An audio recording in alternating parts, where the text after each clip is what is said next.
Hello and welcome to another episode of Anti-Agency, Story of Doing Business Differently. Today I'm excited to have our guest. Her name is Melissa Mellor, and she's the CEO of Hey You Human. Melissa, welcome to the show. Thank you so much for having me. I'm excited to be here. For sure. So obviously you have a pretty unique business. I talk to a lot of agency owners, so a little bit different here. So tell me, give me the backstory. Tell me a little bit about yourself, the business, what you guys do, and we'll go from there. Yeah, you bet. So the backstory for Hey You Human was really born out of a deep, deep desire to heal humanity. And that sounds very altruistic, but I don't think anyone could contest the last few years have been a constant wake up and WTF is going on, and we don't know how to cope. We don't know how to deal with our emotions. We don't know how to deal with the stimulus that's going on around us, the big stuff, the little stuff, from wars to someone cutting you off in traffic. And at the time, I was the COO for a coaching company, Sara Longoria Coaching, and we had this method that helped people manifest differently. And we talked about manifesting on a science-based as opposed to a spirituality-based.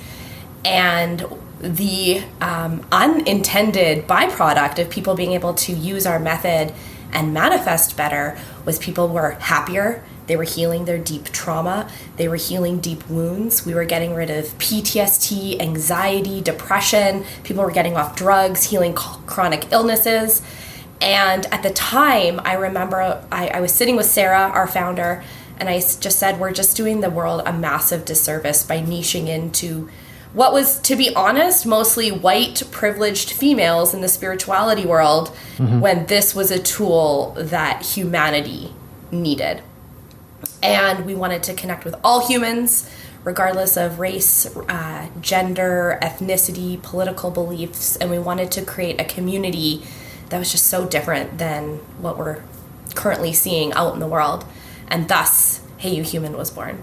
Gotcha. So, I mean, tell me a little bit more about, okay, so how do people find you? What does what you do look like, and what are the results of the work that you do? How does that manifest itself with those that successfully kind of go through the program? So how people find us, people can go to heyyouhuman.com. We have a ton of resources, a ton of tools, a ton of pieces that people can dive into to learn a little bit more about our company. But when people come into our world, we have a free community. If somebody wishes to go to heyyouhuman.com, there's a free community that you can join for free. We have our own social network where you can connect and just be surrounded with like-minded people and kind of get over that, the toxicity that we know of social media right now. But when people work with us, we have a very simple business model. We have a monthly membership that gives people access to literally everything they need.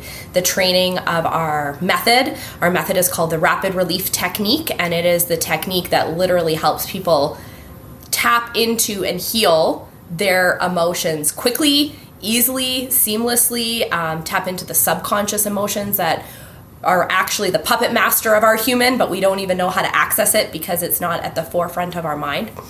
And we teach people this method so that people have the ability to empower themselves anytime, anywhere, any place. So much of what we know right now is like, I talk to my therapist. If I don't go for a run, I'm off. I need to meditate, and we're kind of locked into the conditions in which we can practice self-care. And the rapid relief technique is truly something you can do in your car. I've for sure done it in bathroom stalls before when I'm frustrated, and it's just a way of accessing a core emotion that is kind of letting the monkey run the zoo, so to speak, and release it so that you're not continuously carrying it over and over and over again.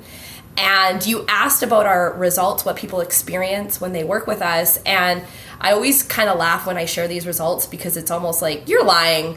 But when people do our program, they get through, statistically speaking anyways, at just a third of the way through the program, people are already, 86% of people are less anxiety, 76% of people have more happiness, more enjoyment, more connection in their life. And then upon full completion of our program, 100% of our people have less anxiety, more connection, more happiness, less stress, and it like those statistics sound like, okay, come on, someone's got to fail in there somewhere. But the reality is that they don't. It's really amazing.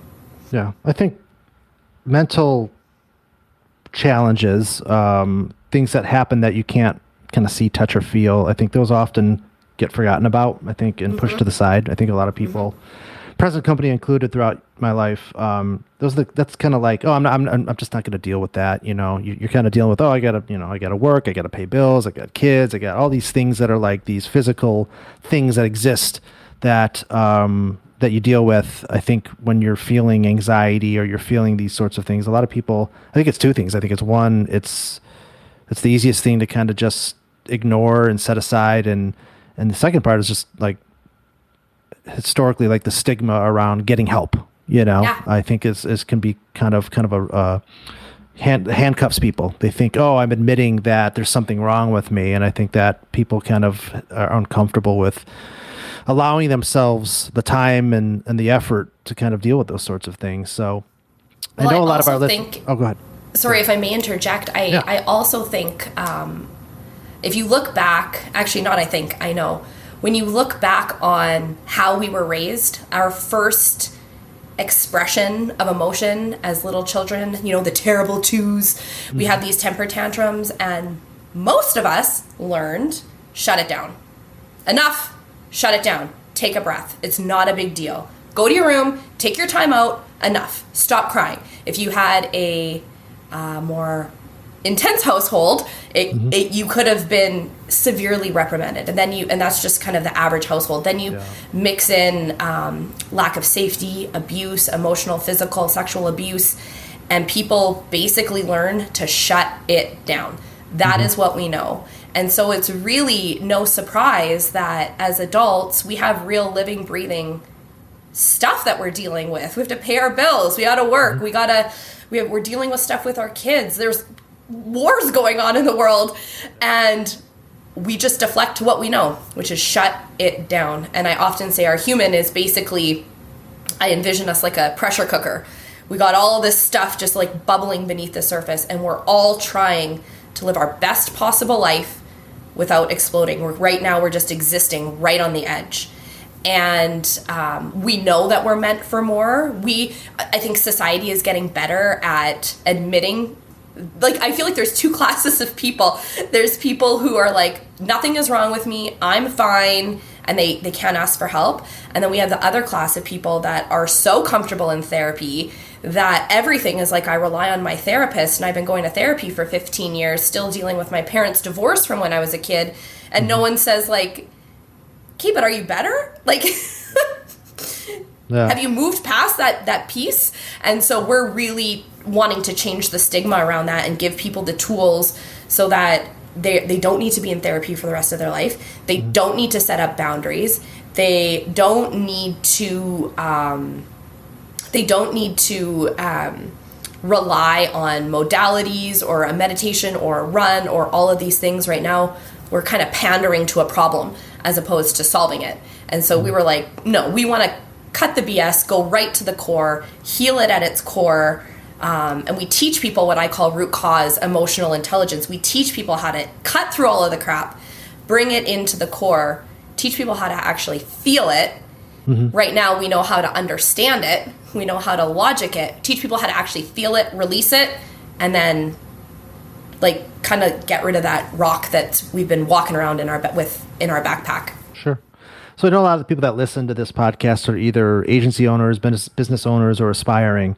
Share a little bit about how a program like this, or what you do, or this line of thinking and addressing, how can it benefit a business owner? How can that manifest itself? I kind of want to make it real for those that are listening about how they could potentially improve their health, but also improve how they run their business and the success that comes from it.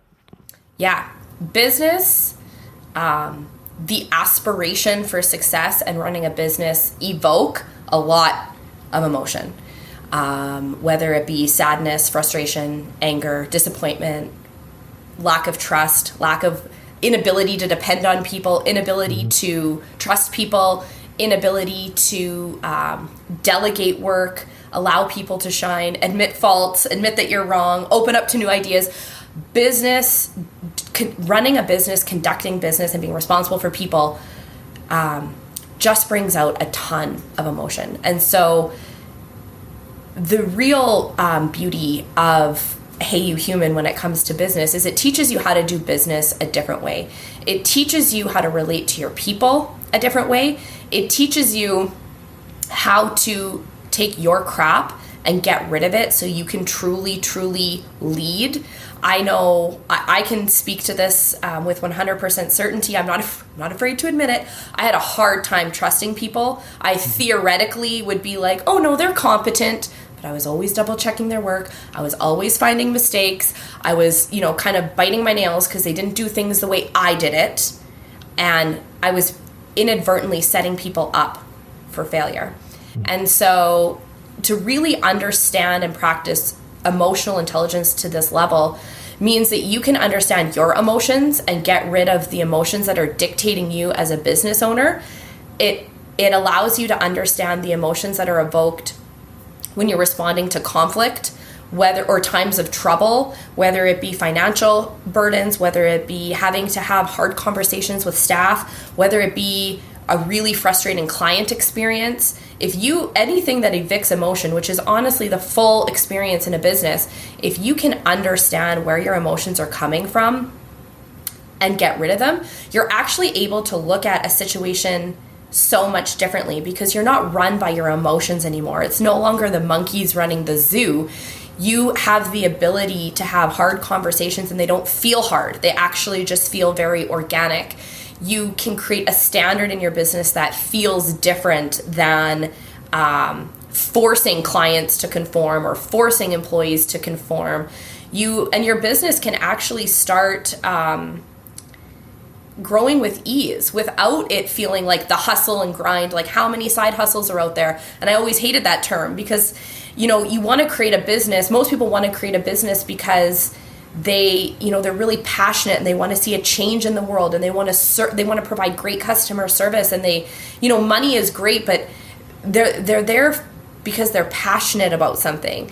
And what ends up happening with a business, whether it be an agency, a coaching business, whatever, is your business starts running you and it no longer feels fun. It actually feels like a drain more often than not. And so to really embody this new way of looking at I don't even like calling them emotions, to be honest. I like calling them stimulus.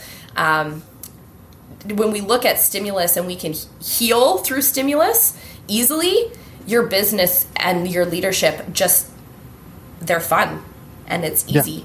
No, I love it. So you bring up a concept that I'm a huge, huge proponent of around emotional intelligence. And I've got some questions for you about that, but I wanted to start by I wanted to tell a quick story because this happened literally today before we recorded this, and I think it'll help kind of position the concept for those that don't really think about it. So I have someone on my team that's an account manager, a senior account manager, and she told me the story of they had a client that we've been working with, and they brought in a new director of marketing, somebody to kind of go between who she had been currently working with, and he started to be very challenging, difficult, like putting in a lot of like added requests, change this, change that, really kind of redirecting things more so than ever before, and making it much more difficult on the team to kind of deliver. And she just immediately went into, she kind of described, I realized that he was probably doing this because he's new there and that he's trying to establish himself, and it's not personal.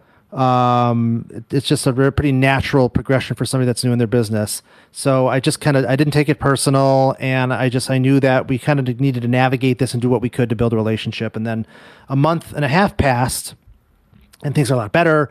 The requests are much more smooth and we have a really great relationship. And when she was telling me the story, I was like so proud of her to come to this conclusion on her own and to not only do that, but to do it in real time and to not be negatively affected by something, to kind of read that situation and understand where that person's perspective is coming from and why they're acting the way that they are, and to just be like thinking through these things and acting in real time. I was like so impressed by her. And to me, I was like, what an incredible display of emotional intelligence to be able to look at that situation, not take it personally, and then react to it in a way that allowed that relationship to kind of get to a good place. And I was just so incredibly proud of that moment. And it just was another example of how being emotionally intelligent can be such a transformative thing for you, your team. And it often gets, nobody thinks about it. And nobody really, like when I hire, like I'm looking for that. I know a lot of people don't. So I wanted to share that story, but I wanted to kind of pivot back to you in terms of like, how do you define emotional intelligence,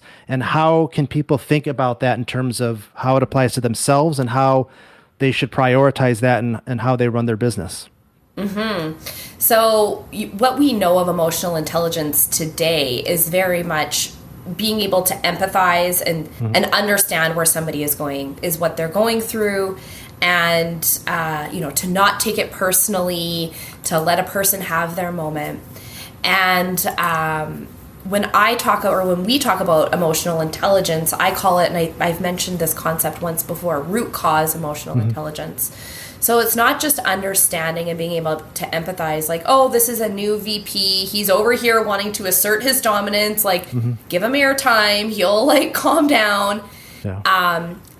I see the benefit of this more when it comes to leadership, because it's really understanding why that emotion is being evoked in the first place. So as an example, when it comes to leading and communicating with your team, this is my personal example.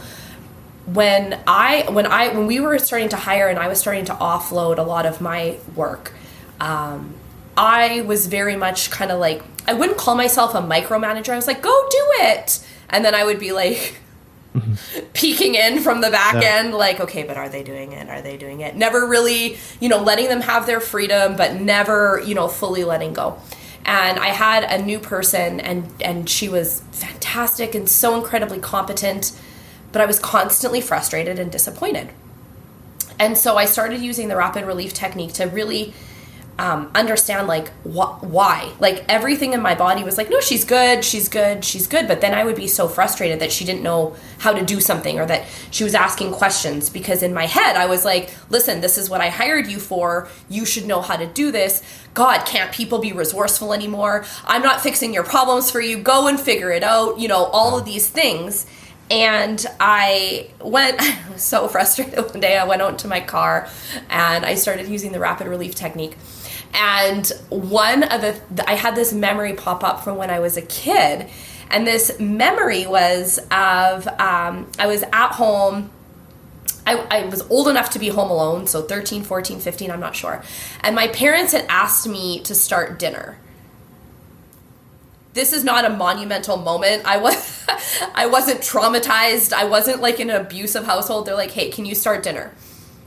And in that moment, I remember, and this memory came up, and I just remember in this moment feeling so alone and feeling like the weight of my family was on my shoulders. Logically, should I have felt like that? No. But for whatever reason, that was an emotion that I carried with myself. And it was like I had this out-of-body experience where I was looking down on this young Melissa, and I remember I was wiping down the counter, and I just felt lonely and felt like I could only rely on myself. Fast forward to me as a leader, and I wonder why I can't let people show up and support me the way they know how to support me. I wonder why I get PO'd with my husband for doing laundry but folding the towels the wrong way because I don't like them that way. I wonder why I get annoyed when my mom asks me over and over and over again if I need her to pick up the kids, if I need this, I need that. And I'm like, I'm fine. Like, I'm fine. And I had this massive moment, like this is kind of the pinnacle of root cause emotional intelligence, is that getting to that root of why you have that emotion in the first place. And when you can heal that and you can identify that and realize how these kind of micro moments in your life we call it coding, they start to code your human. They start to tell your human the rules in which you can live by. And you then wonder why you can never rely on people. Why are you constantly disappointed with your staff? It's not that you're disappointed with your staff. It's that you have created a rule in which your human is safe. I can only rely on myself. And being able to release that, like literally in like, I don't know if you can pick up the snap of my fingers on the microphone, being able to release that has transformed me immensely as a leader. Because, and it's not even this big like, okay, I'm going to try this new technique in how I communicate and my, the classic feedback sandwich, all these things. This is about a journey to make yourself better. And when you can make yourself better, your business is better. How you relate to your staff is better. How you understand yourself and other people is better. And when you can model that in yourself, you all of a sudden can start seeing that in your staff. So when someone's having a crappy day or doesn't like Joan or is flustered over an account manager, as a leader, you can start getting to that core emotion and supporting that core emotion, and that allows you to see people, like truly see people, value people for who they are. And when you can see people for who they are, not who you desire them to be, it allows people to show up for you in your business and in your life in a vastly different capacity. Yeah. No, I love that. I think the thing that resonates with me with that is when you actually take the time to think about, why do I react or act the way that I do? Where does that actually come from? And to actually take the time to kind of think through that and work backwards and really kind of dig deep as to, that's the starting point to everything. I think once you can identify that, then you're really on a path to being able to navigate these sorts of things and get to a better place. So, I mean, all amazing stuff. I love it. I believe in it. I've certainly gone down the path to a certain extent that's allowed me to be a better business owner and how I treat my team. So I really love that. But is there anything that I didn't ask you? Anything else that you want to kind of add that could be helpful to the audience around what we kind of talked about today?